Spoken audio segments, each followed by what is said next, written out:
We are here to frighten and disturb. Listen at your own discretion. You must be either mad or insane to seek out this god-forsaken place. But since you're here, I guess I can show you the nest of horrors. Don't fall in.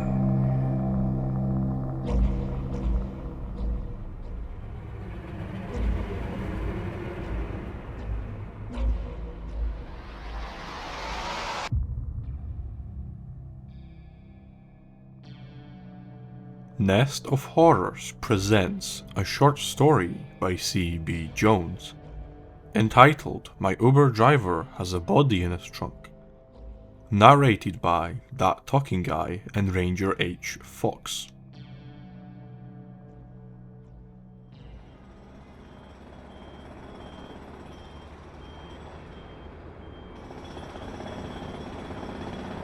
The construction's always bad up here. I mean, they're always working on it. I'm talking years and years, one section at a time. I say. It's like they'll do a 2-mile stretch for a year or two, and then they'll move on to the next 2-mile stretch, and then the next, and then the next. Fix a bridge here, an overpass there. By the time they get to the end of this 10-mile stretch, then it's time to do it all over again. Rinse and repeat, I say. Ha! Rinse and repeat. I like that.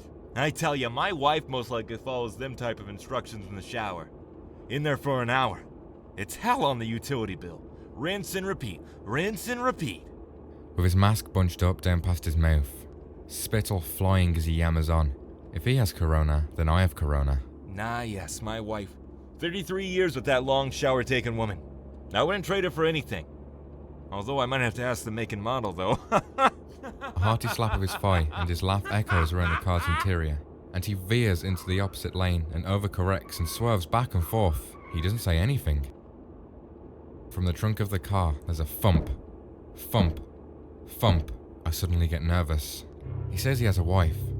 Any kids? Grandkids? Okay. If you could have any vehicle, any make and model for free, what would it be?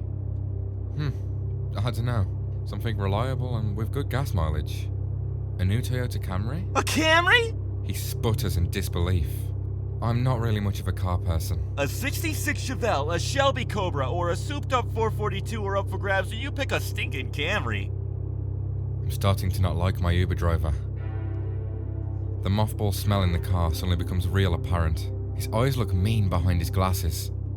His forearms are thick and sprouted with grey hairs.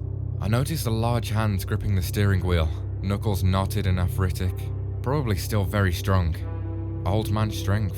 If they were to get a hold of your neck, or face or eye socket, good luck getting them pried loose. The trunk thumps again. Thump, thump, thump. It's like it's more frantic now. Does he hear that? Maybe he doesn't want to let on that he hears it. If he ignores it, it will just go away. You dang old millennials. I tell you what, you don't even know what a real car is. Hell, everything's made of fiberglass nowadays. Plastic bumpers. Back then, cars were made of the real stuff. I'm talking about metal. Those must have been the days. You're damn straight. We used to... A loud thump cuts him off. There's no ignoring it now. Do you hear that? He asks as he turns to face me in the back seat. He looks concerned. All I can do is nod. My mouth is dry and my palms are sweaty. I'm just gonna pull over here and check it out. By this point, we've gone off the highway and are on some main road that leads to the Greyhound station. He pulls off to a side street and slides out of the front seat and walks around to the trunk. I step out of the vehicle after him and, for a brief second, I think of running. A very dumb idea that vanishes as soon as it arrives. He stares down at the open trunk, the large black bag that I'd loaded back there. The bag. It wriggles and squirms. What in the... He says to himself and looks back at me. And the look on his face is pure confusion and terror. And the knife goes across his neck quickly, and he reaches out after to stop the blade and cuts his hand. And I get about 7 more quick jabs into his gut and groin area before he tries to run. But not before I topple his heavy body back into the trunk with the other one. As I drive his car away, I start to laugh. Did the cars from the good old days have more spacious trunks?